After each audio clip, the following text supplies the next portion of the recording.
Good evening. I'm going to read an excerpt, the first two chapters from Swipe for Love, one of my newer stories. You might notice that I'm skipping over the hostage, but I don't have my outfit for that one here with me tonight, so I'm going to go ahead and do this one because I've got my look ready to go.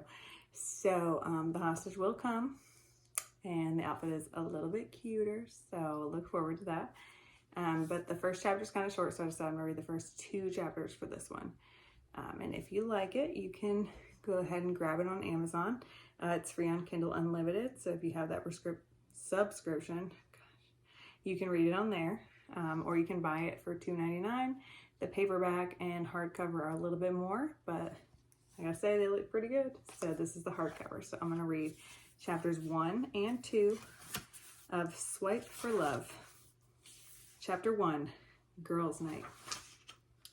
And this is in the perspective of Harlyn Hayes, who is our main character, the main female character. Harlyn got off from a long shift on the ambulance, one where she'd faced life and death more times than she'd like to recount. She sighed as she showered and threw on a pair of skinny jeans with a coral linen short-sleeved button-up to meet her best friend, Chloe Collins, for a drink down at Howl at the Moon. P.S. This takes place in Philadelphia, Pennsylvania. And that's where Howl at the Moon is. Someday I'll take the book there. We'll see when. Harlyn arrived at the bar to find Chloe already set up in their favorite booth with a bucket of Howell's famous fruit roll-up mixed drink. You didn't take long to settle in, did you? Harlyn teased as she took a seat across from Chloe while pouring herself a glass of the sweet liquid. Chloe let out a laugh. I didn't want to waste any of our rare time together, she replied playfully, while poking fun at Harlyn's busy schedule. I'm sorry that I'm so busy all the time, Harlyn whined as she took a large sip of her drink. I wish I had more time for us to hang out like we used to. What would we do if I actually tried to balance dating into my already insane schedule? She joked, snorting as she burst into a fit of laughs. A mischievous look crossed Chloe's lips after Harlyn mentioned dating, a look which made Harlyn more nervous than she'd felt in a very long time, even after a shift at her job. Harlyn raised her brow. What's going on in that mind of yours? It's never a good thing when you make your scheming face. I was just thinking that it would be really good for you to start dating, Chloe replied, feigning innocence. We could just set up a profile for you and see what happens, she suggested, causing Harlyn to shake her head. Chloe, I know you have the best intentions behind your devious plan, Harlyn began, but I barely have time for anything, much less dating. It would be rude for me to put myself out there when I'd just be wasting any man's time. If any even dare to show interest, she explained.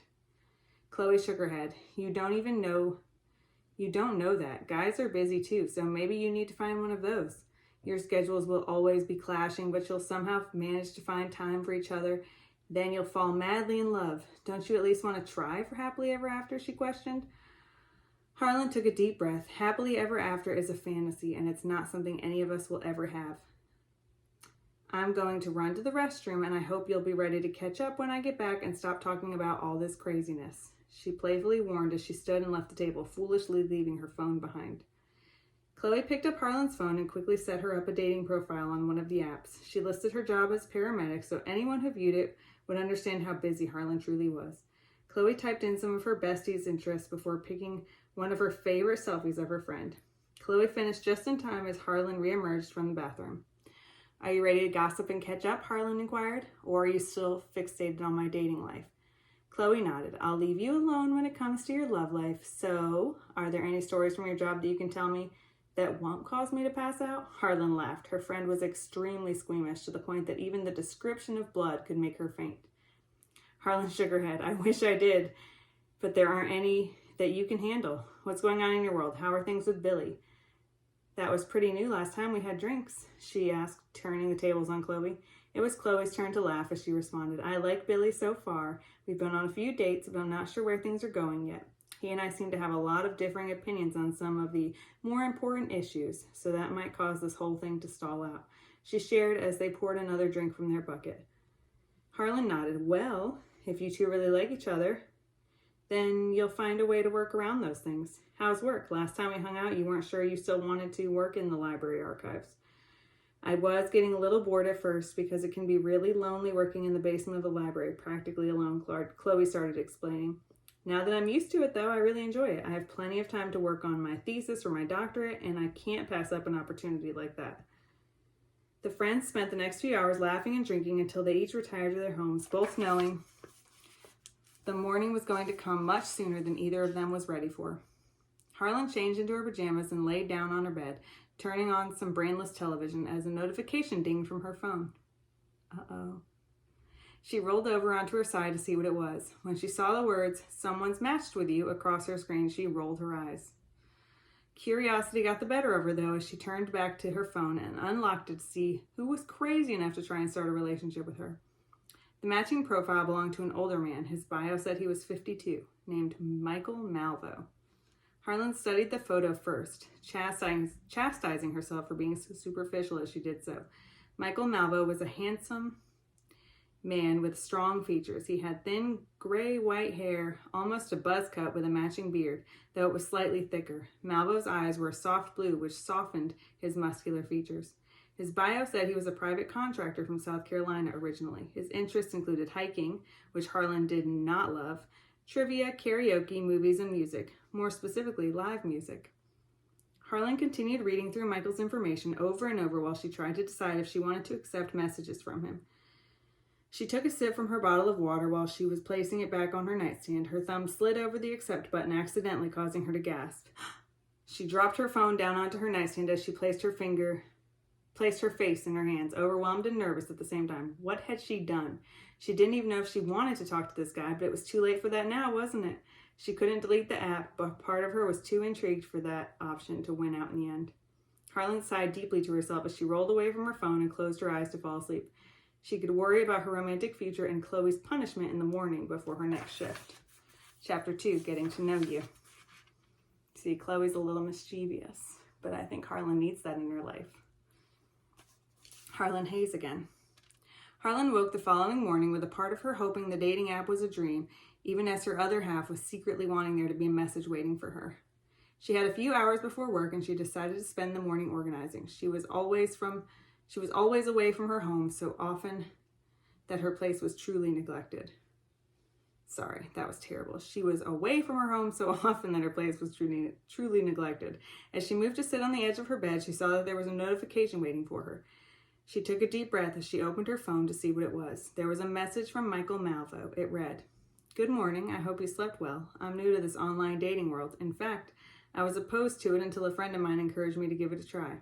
Anyway, I stumbled across your profile and I thought we had the potential to be a good match, especially since we're both passionate about our jobs. I don't want you to feel any pressure to respond because I completely understand how awkward this is. That being said, I really hope you do. Have a great day." Harlyn was surprised by how honest this man was with his initial message to her. It immediately put her at ease and made her want to reply more than she normally would have. The biggest question was, what would she say back? She hadn't dated anyone, not really, since high school. She took a deep breath as she got up and changed into her work clothes while she contemplated what to write back to this Michael Malvo. She didn't want to answer too quickly and come across as thirsty, but she didn't want to wait too long and lose his interest either. She was balancing on a delicate line, a tightrope even, and she wasn't sure when she would fall off, but she was 100% sure she would eventually. Harlyn finished her to-do list and showered before she confronted the message on her phone once again. She read through Michael's words a few more times before she decided to write something back, hoping it wasn't terrible. "I'm glad to know I'm not the only one new to this whole dating app world. In fact, my friend set this up while I was away from my phone last night. However, after reading your profile and your message this morning, I'm not as mad as I was initially. Other than hiking, we have a lot of interests in common. I'm not saying I'll never hike, but it will never be a weekly or even monthly occurrence for me. I hope you're having a good day." She hit send before she could chicken out and placed her phone down so she could focus on getting ready for work instead of psyching herself out about what would happen next with her potential online match.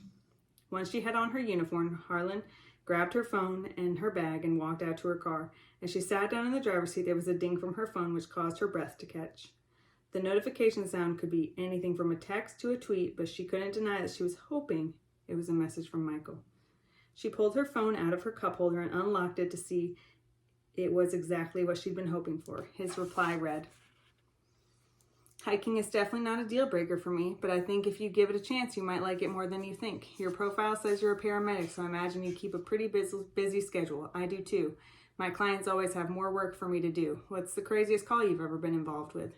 Harlyn smiled to herself as she thought over what to write back, no longer as worried about how quickly or slowly she responded.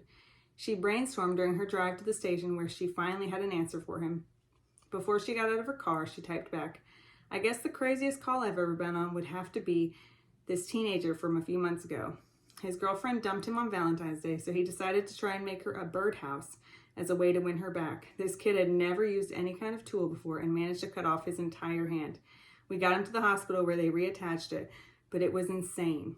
I've never felt strongly enough for someone that I risked chopping off a body part to get them back. So, you're a private contractor. What kind of work do you do primarily?" Harlyn hit send as she got out of her car and started her shift. Michael's answer came during Harlyn's dinner break. He typed, "I'm what you might call a fixer, so I handle problems that won't go away for my clients. It's usually very boring, but it pays well, so I stick with it. I see that we both have movies and music on our profiles. Can you name your favorite movie, artist, song, and live performance?" She swallowed as she thought over her response, answering him almost immediately this time. "My favorite movie of all time is Jaws. There's no way I could ever choose a favorite artist or song because there are so many that I love. My music tastes are very eclectic. I love everything from top 40 pop to classic rock. I can give you an answer of my favorite live performance though. I've been to more concerts than I can count, and many of them have been exceptional, but Aerosmith still holds the number one spot. What about you? Same questions." She hit send and focused back on her work. Michael's reply came much later that night as Harlyn was getting ready to go to sleep. He wrote, "I happen to be a bit of a horror movie junkie, though Jaws is an excellent choice. My favorite movie would have to be Scream. As far as an artist and song, I'm with you on being unable to choose, so I'm not 100% sure why I asked, or how I could have. Where live performances are concerned, my number one is definitely Lynyrd Skynyrd. I saw them before they lost any of the original members, and it was an experience that I will never forget. Aerosmith is a great choice too. I'm amazed they're still rocking as hard as they are." He didn't ask a question with his reply, so it was up to Harlyn to keep the conversation alive, which filled her with more anxiety. She waited until she woke up the next morning to reply to his last message. She asked, "Your profile says you like karaoke. Are you a really good singer? Do you have a go-to song when you perform, or do you pick something different every time?" She hit send once again before getting up to get ready for work, just like she did every day. Well, at least 6 days of the week. Michael's reply came while Harlyn was in the shower, so she read it as she pulled on her clothes. "I am not a good singer, but I absolutely love singing. There is no song I won't try, so I don't have a regular. When I'm at a karaoke night, I just sing whatever feels right at the time. Something tells me you're a good singer, though, so I am almost certain we could never duet." Harlyn laughed out loud as she thought over how to answer him. She typed, "People tell me I'm a good singer, but I'd never dare to say one way or the other. However, I don't have a go-to song either, but I do have a go-to artist. I almost always pick something by Christina Aguilera, and I completely understand if you're too old to know any of her songs. There is a 20-year age gap between us." His reply came back almost instantly. "I've heard songs by Christina Aguilera. Does the age difference bother you? I completely understand if so." Harlyn glanced at the clock, realizing she'd be late if she didn't leave soon. She replied, "No, it doesn't bother me, and I hope it doesn't bother you either. I'm so glad you've heard songs by my queen. At least I know you'll be prepared when I burst out into some of her songs when we do karaoke together."